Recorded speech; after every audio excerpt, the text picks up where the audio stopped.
രാവിലെ നല്ല സുടുസുടാ ഇഡ്ഡലിക്കകത്തോട്ട് അങ്ങോട്ട് സാമ്പാർ അങ്ങോട്ട് ഒഴിച്ചിട്ട് നല്ല വെള്ള ചമ്മന്തിക്കകത്ത് മുക്കി ആ മുളകിനകത്തോട്ടൊന്ന് തൊട്ടിട്ട് എന്താ പറയുന്നത്, വെജിറ്റേറിയനെ സ്നേഹിക്കുന്നവർക്ക് വേണ്ടിയതായ എറണാകുളത്തൊരു സ്പോട്ടുണ്ട്, നമുക്ക് പോവാം.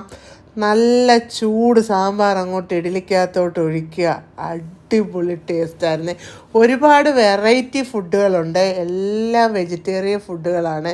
ഇഡ്ഡലി, കോഫി, ദോശ, മസാല ദോശ ചെറുതായിരുന്നു. മസാല ദോശയ്ക്കകത്തോട്ട് ഇച്ചിരി ചമ്മന്തി തൊട്ട് അതിന് ഇങ്ങനെ മലർത്തി വെക്കുമ്പോഴത്തേക്ക് നല്ല വൈറ്റ് മസാലയാണ് അതിനകത്ത് വരുന്നത്, വൈറ്റ് കളർ മസാല. ഇതാ നോക്കിയേ, അതാ അതിനകത്ത് നല്ല ഉഴുന്നുപരിപ്പൊക്കെ ഇട്ടു, കൂടാതെ പൊടിയിഡലി, ആ ചമ്മന്തിപ്പൊടി അതിൻ്റെ പുറത്തോട്ടിട്ടിട്ട് നെയ്യ് ഇങ്ങനെ ഒഴിച്ചവർ തരും.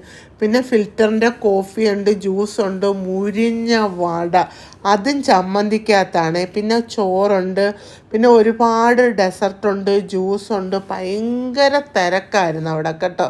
അപ്പോൾ ലൊക്കേഷൻ മറക്കണ്ട, കലൂർ സ്റ്റേഡിയത്തിനകത്ത് ഐ ഇഡ്ഡലി കഫേ.